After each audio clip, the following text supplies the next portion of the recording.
friends, welcome to Madras Samayal. இன்னைக்கு நம்ம Madras Samayalல சூப்பரான நல்ல பஞ்சு போல சாஃப்ட்டான ஒரு பிரேக்ஃபாஸ்ட் பண்ண போறோம். இது வந்து கொஞ்சம் காரசாரமான சட்னி எல்லாத்துக்கு கூடயுமே சூப்பரா இருக்கும். கார சட்னி அந்த மாதிரி எல்லாத்துக்கு கூடயுமே அட்டகாசமான காம்பினேஷனா இருக்கும். இப்போ இது பண்றதுக்கு நம்ம வந்து அரிசியும் உளுந்தும் ஊற வைக்கணும். அதுக்கு நான் இன்னைக்கு வந்து 1 கப் பச்சரிசி எடுத்துர்க்கேன். இதை வந்து ஒரு பவுல்ல மாத்திடலாம். கூடவே 1 டேபிள் ஸ்பூன் உளுந்து சேர்த்துட்டு இதை வந்து 2-3 வாட்டி தண்ணியில் நல்லா அலசி சுத்தம் பண்ணி தண்ணி சேர்த்து ஒரு 3லேருந்து 4 மணி நேரம் போல் ஊற வச்சுக்கோங்க. இருக்கட்டும். இப்போது அரிசியும் உளுந்தும் நல்லா ஊறி ரெடியாக இருக்குது. இதை வந்து ஒரு மிக்ஸி ஜாரில் மாற்றிடலாம். எல்லாத்தையும் மாற்றினதுக்கப்புறமா இது கூட 1/2 கப் துருவின தேங்காய், கூடவே 1/4 கப் வேக வச்ச சாதம், கூடவே கொஞ்சமாக தண்ணி. ஃபஸ்ட்டு வந்து கொஞ்சமாக தண்ணி சேர்த்து அரைச்சிக்கோங்க. அதுக்கப்புறமா நம்ம தேவைப்படுற தண்ணி சேர்த்து அரைச்சிக்கலாம். ஃபஸ்ட்டு வந்து கொஞ்சம் தண்ணி சேர்த்து அரைச்சேன். அதுக்கப்புறமா அரைக்கும் போது இன்னும் கொஞ்சம் கூட தண்ணி சேர்த்து இந்த மாதிரி அரைச்சி வச்சுருக்கேன். ரொம்ப தண்ணியாகிடக்கூடாது, அதெல்லாம் ரொம்ப கெட்டியாகவும் இல்லாமல் இந்த பதத்தில் இருக்குது. நல்லா மையம் அரைச்சிக்கோங்க.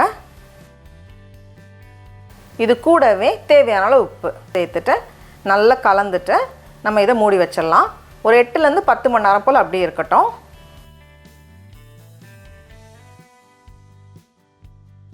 இப்போது மாவு நல்லா புளிச்சு ரெடியாக இருக்குது.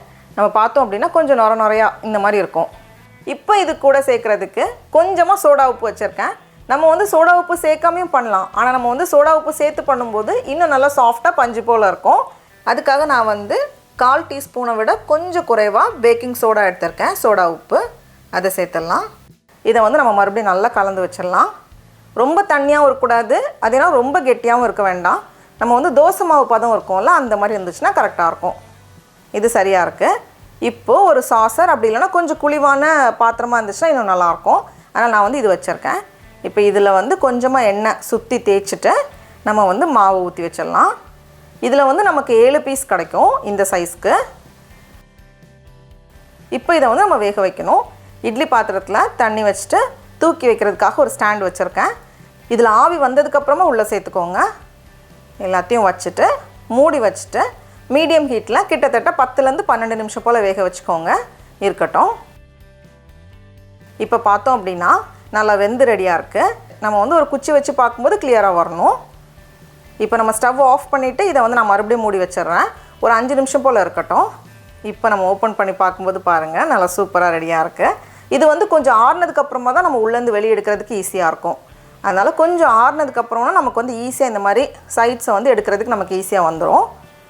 அதனால் கொஞ்சம் ஆறுனதுக்கப்புறமா நம்ம எடுத்தோம் அப்படின்னா சூப்பரான சாஃப்டான இது ரெடி ஆகிரும்.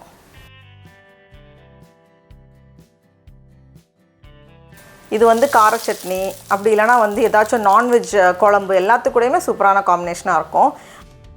இதை நான் வந்து அப்படியே பிச்சு காமிக்கிறேன் பாருங்கள் எவ்வளோ நல்லா சாஃப்டாக இருக்குன்னு.